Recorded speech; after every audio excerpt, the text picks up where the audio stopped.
Bismillahirrahmanirrahim. Assalamualaikum warahmatullahi ta'ala wabarakatuh.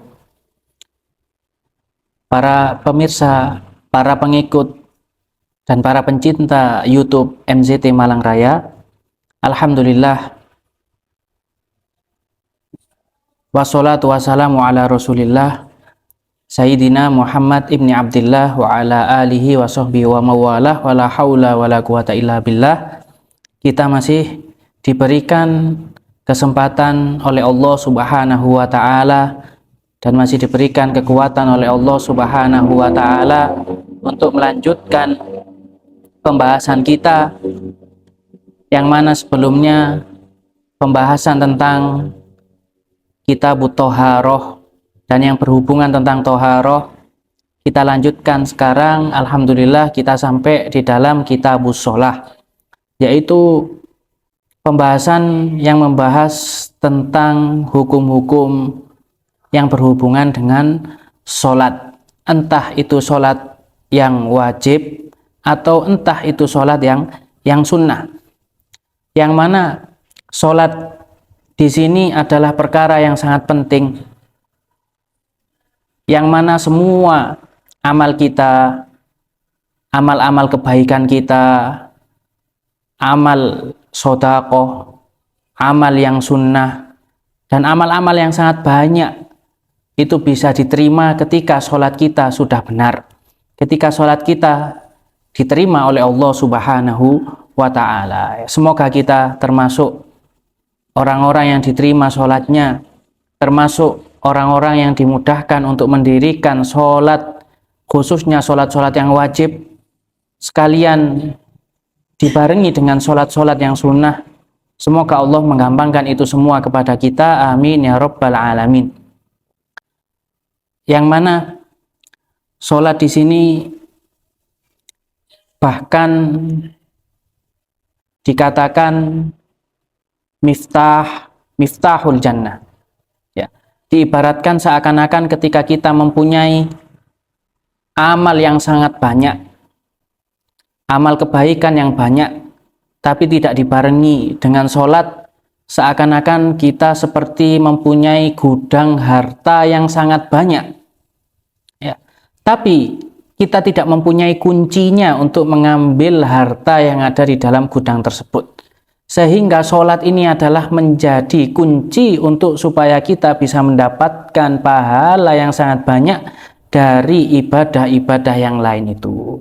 Maka sholat di sini adalah perkara yang sangat penting bagi semua umat muslim untuk saling dijaga, untuk diperhatikan, jangan sampai meninggalkan atau bahkan mengerjakan sholat di luar waktunya tanpa adanya uzur yang diperbolehkan oleh syariat Islam. Di sini kita memulai dari pengertian sholat, yang mana sholat, as-sholatu secara bahasa bimakna ad-du'a'u bi khairin. Doa yang baik itu adalah sholat secara bahasa. Sedangkan secara syariat, sholat yang dibahas di dalam pembahasan kita ini, sholat yang dibahas, yang dimaksud di dalam ulama fikih itu adalah aqwalun wa af'al. Apapun yang ada di dalam sholat tersebut yang disebutkan, ya. Aqwal yang dimaksud di sini adalah zikir yang disebutkan oleh di dalam sholat yang kita lakukan. Seperti yang disebutkan misal ketika kita pertama kali masuk di dalam sholat, kita membaca takbiratul ihram, membaca Allahu Akbar. Kemudian setelah itu kita diwajibkan untuk membaca surat Al-Fatihah. Ya, kemudian kita membaca tasyahud nanti di situ. Maka ini semua yang disebut aqwal, dan juga dibarengi dengan af'al, yaitu perbuatan-perbuatan yang ada di dalam sholat tersebut. Ya, seperti kita melakukannya dalam keadaan berdiri, kemudian kita melakukannya ada sujud di dalam sholat tersebut, ada rukuk di dalam sholat tersebut. Maka ini yang disebutkan apa? Aqwal wal af'al, apa yang diucapkan di dalam sholat dan apa yang dilakukan di dalam sholat, yang mana ini semua khusus, yang telah disebutkan dan diajarkan oleh Rasulullah Shallallahu Alaihi Wasallam, bukan yang lain. Ya, ini yang namanya sholat. Yang mana sholat ini dibuka dengan takbir. Ya, diawali dengan takbiratul ihram, kemudian ditutup dengan salam. Ya, ini yang bakal kita bahas di dalam Kitabus Shalah. Ya, ini yang namanya sholat yang kita lakukan, entah nanti itu adalah sholat yang wajib atau itu adalah sholat yang sunnah. Ya. Kemudian para ulama menjelaskan siapa saja orang yang wajib melakukan sholat. Siapa orang yang wajib melakukan sholat?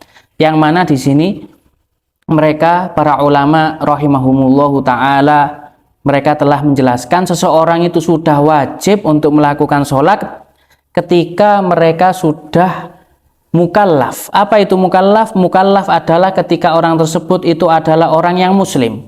Kemudian orang tersebut adalah orang yang telah baligh. Ya. Kemudian orang tersebut mempunyai akal. Maka mereka inilah yang wajib untuk melakukan sholat. Ketika ada seseorang kok misal belum baligh, maka orang tersebut belum wajib untuk melakukan sholat. Atau ada orang tersebut tidak mempunyai akal, entah karena gila, maka orang tersebut tidak wajib untuk melakukan sholat. Ya. Maka di sini para ulama menganjurkan ketika seseorang yang anak itu belum baligh, para ulama bahkan ini berdasarkan dari anjurannya Rasulullah Shallallahu Alaihi Wasallam, beliau menganjurkan untuk menyuruh anak yang umur 7 tahun ini untuk melaksanakan sholat. Supaya apa? Supaya nanti ketika telah beranjak dewasa dan telah baligh, mereka sudah terbiasa untuk melakukan sholat yang wajib. Dan dibarengi mungkin nanti ketika baligh ditambahi dengan sholat-sholat yang sunnah. Ya, kemudian ketika mereka sudah mulai masuk di dalam umur 10 tahun dan mereka tidak melakukan sholat atau meninggalkan sholat, maka salah satu tarbiyah, salah satu didikan yang dianjurkan oleh Rasulullah Shallallahu Alaihi Wasallam itu mereka boleh untuk dipukul.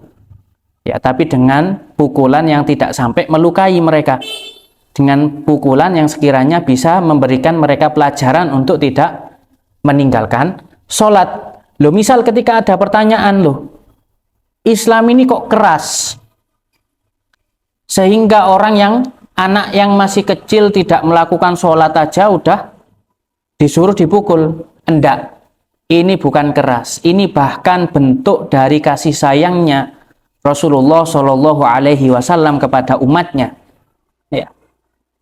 Karena kalau dilihat, dibandingkan bahwasannya anak yang tidak melakukan sholat dihukum oleh orang tuanya dengan dipukul di dunia, daripada nanti ketika anak tidak melakukan sholat dan dibiarkan di dunia, nanti dia bakal dihukum nanti di nerakanya Allah Subhanahu wa Ta'ala. Rasulullah tidak tega melihat umatnya itu sampai masuk di dalam nerakanya Allah Subhanahu wa Ta'ala, sehingga Rasulullah lebih milih umatnya ini dihukum di dunia daripada nanti dihukum di akhirat oleh Allah Subhanahu wa Ta'ala. Ini salah satu bentuk rahmat kasih sayangnya Rasulullah Shallallahu Alaihi Wasallam kepada umatnya, yang mana beliau tidak mau satu pun dari umatnya untuk masuk ke nerakanya Allah Subhanahu wa Ta'ala. Semoga kita semua dijaga oleh Allah Subhanahu wa Ta'ala, diselamatkan dari api nerakanya Allah Subhanahu wa Ta'ala. Amin ya rabbal alamin.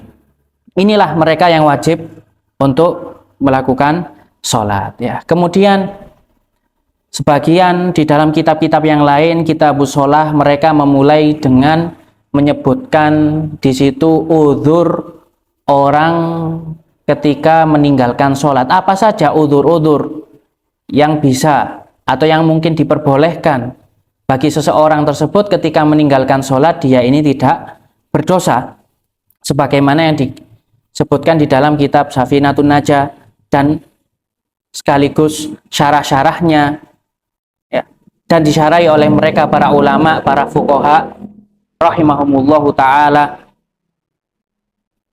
Salah satu uzur yang disebutkan oleh mereka para ulama adalah ketika seseorang tersebut itu tidur. Tapi dengan catatan tidur yang seperti apa itu yang termasuk uzur dan tidak diberikan dosa ketika dia ini meninggalkan sholat karena tidurnya.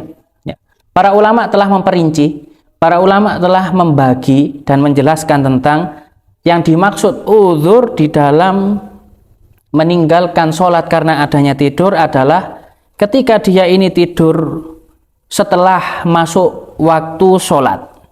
Kemudian sebelum tidur dia sudah mempunyai keinginan yang sangat kuat bahwasannya nanti dia bakal melakukan sholat dan dia telah mengira bahwasannya nanti dia bakal bangun sebelum waktunya ini telah habis dan melakukan sholat.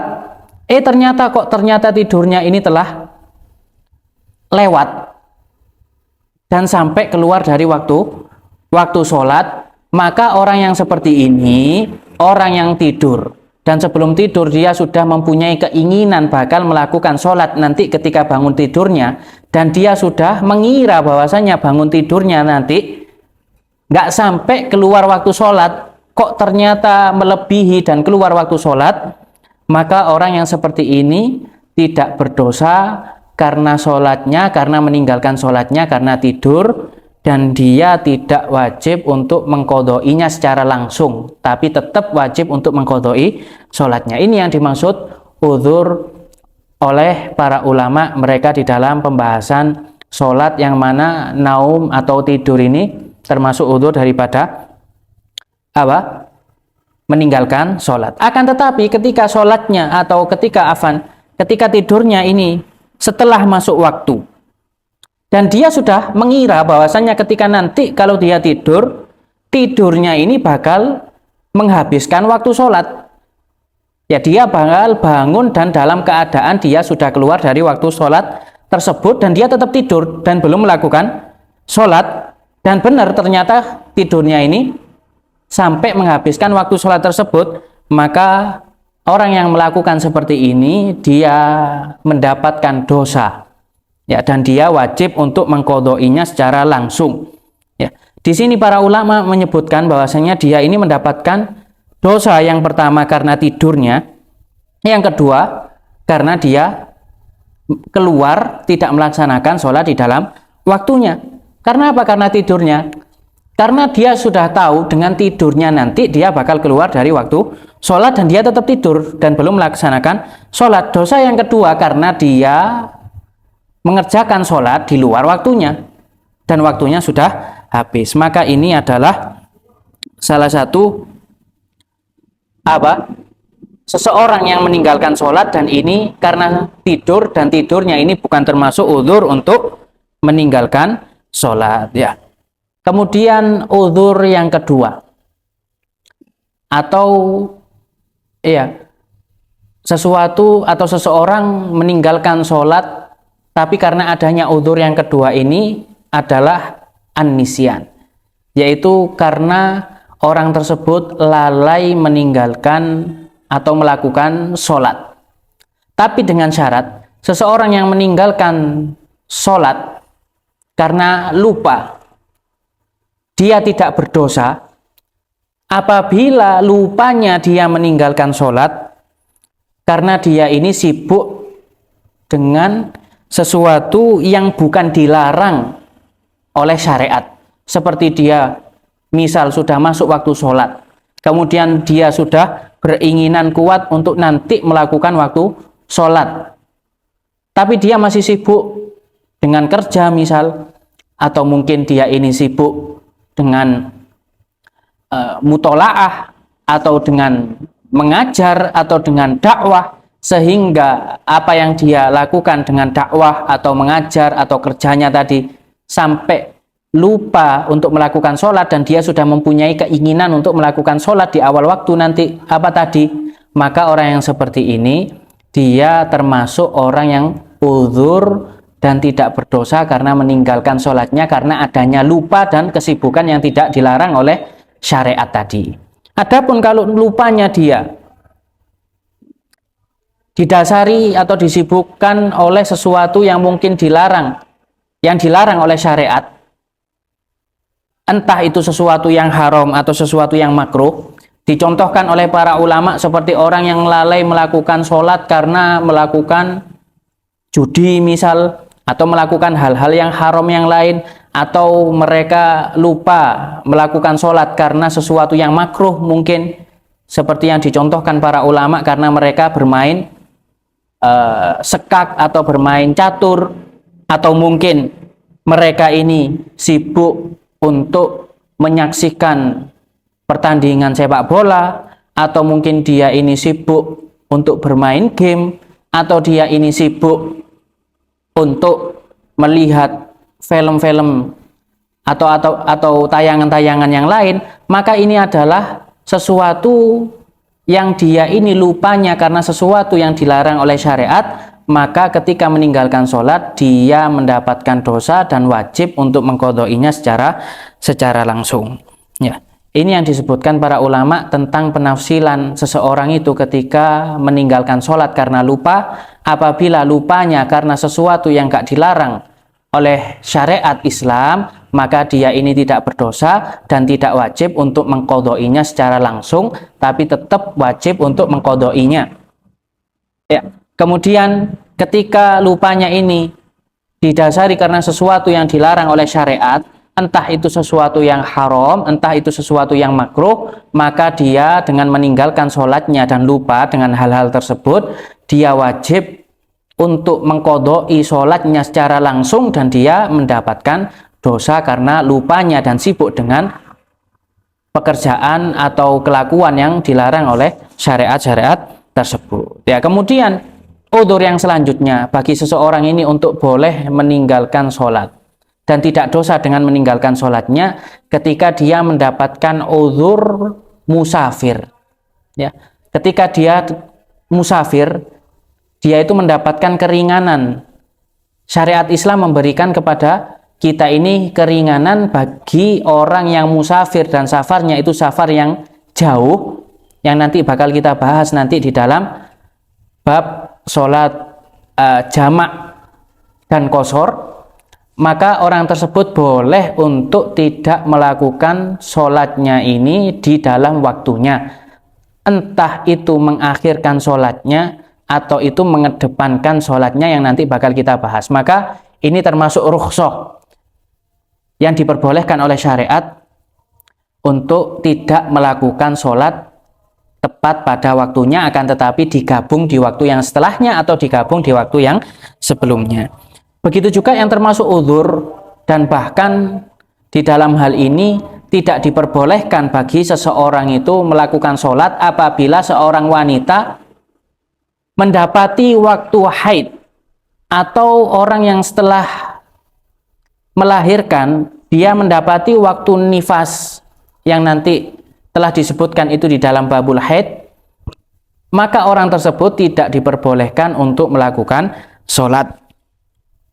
Dan ini termasuk udzur yang bahkan dikatakan bukan tidak dimaafkan lagi, atau mungkin diperbolehkan, bahkan tidak diperbolehkan bagi seseorang wanita tersebut untuk melakukan sholatnya dalam keadaan haid dan dalam keadaan an-nifas. Kemudian udzur yang selanjutnya adalah ketika seseorang tersebut dipaksa untuk tidak melakukan sholat dengan paksaan yang sekiranya ini bisa membahayakan dia. Entah paksaan tersebut bisa menjatuhkan dia di dalam kematian misal, atau paksaan tersebut bisa membuat dia ini terlukai salah satu tubuhnya atau menghilangkan salah satu tubuhnya. Misal kalau engkau jangan sholat, ketika seseorang ada yang memaksa temannya, engkau jangan sholat, apabila engkau sholat aku bunuh, apabila engkau sholat aku potong tanganmu misal. Maka orang yang seperti ini boleh untuk tidak melakukan sholat, tapi dengan syarat-syarat. Dengan syarat-syarat bahwasannya paksaannya tersebut memenuhi syarat, yaitu apabila paksaannya ini benar-benar apabila dia tidak melakukannya dia bakal dilakukan paksaan tersebut bakal dibunuh misal, atau bakal dipotong tangannya misal, dan dia tidak mampu untuk mencegah dari paksaan yang dipaksa oleh orang tersebut, ya, maka boleh bagi orang tersebut untuk mengikuti paksaan orang yang memaksa tersebut untuk tidak meninggalkan sholat. Ya, ini salah satu ya udzur-udzur yang diperbolehkan bagi orang untuk tidak melaksanakan sholat dengan penafsilan atau dengan penjelasan yang telah disebutkan oleh para ulama, para fuqaha, para ahlul fikih yang telah disebutkan di dalam kitab-kitabnya. Ya. Di sini ada sedikit tambahan bahwasannya bagi orang yang sakit. Kebanyakan orang mengira ketika orang tersebut sakit atau ketika orang tersebut disuruh ngamar oleh dokter, masuk rumah sakit dan disuruh tinggal di situ, kemudian sebagian orang menganggap ini boleh, wana sakit, saya sakit, saya berarti boleh untuk tidak melakukan sholat. Tidak, ya. Maka orang yang sakit ini tetap wajib untuk melakukan sholat, karena orang yang sakit ini termasuk dari golongan orang yang mukallaf, termasuk golongan orang yang Islam, termasuk golongan orang yang baligh, termasuk orang yang akil, yang berakal. Maka tetap orang yang sakit ini wajib untuk melakukan sholat. Akan tetapi ketika nanti bakal dijelaskan di dalam pembahasan sholat, bahwasanya orang yang nggak mampu berdiri boleh untuk duduk, orang yang nggak mampu duduk boleh untuk nanti tidur dengan miring atau terlentang, atau nanti dengan isyarah. Nanti ada pembagiannya yang bakal dijelaskan secara perinci di dalam bab sholat ketika orang tersebut tidak mampu untuk melaksanakan dengan duduk. Intinya di sini orang yang sakit tidak ada yang bisa menggugurkan sholatnya, atau tidak ada sesuatu yang menjadikan orang tersebut untuk tidak melakukan sholat. Selama akalnya itu masih ada, selama dia tidak dalam keadaan koma dan dia sadar, maka tetap orang tersebut yang sakit tersebut wajib untuk melakukan sholat semampunya. Ini yang perlu kita catat, yang mana kebanyakan kita menganggap ketika seseorang udah sakit, atau bahkan ketika seseorang itu udah tidak mampu apa-apa, tapi padahal masih sadar, dia tidak diwajibkan sholat. Tidak seperti itu. Semua orang yang muslim ketika masih ada akal dan ketika masih sadar, tidak pingsan, tidak gila, maka kita semua wajib untuk melakukan sholat bagaimanapun keadaannya dan semampunya. Ya, ini mungkin yang sedikit kita bahas di dalam awal pembahasan Kitabus Shalah ini. Semoga menjadi manfaat bagi kita semua, bagi umat muslim dimanapun Anda berada. Semoga kita senantiasa diberikan rahmat dan taufik dan hidayahnya oleh Allah Subhanahu wa Ta'ala. Mungkin sekian dari Al-Fakir. Wallahul musta'an wa alaihi tuklan. Wassalamualaikum warahmatullahi ta'ala wabarakatuh.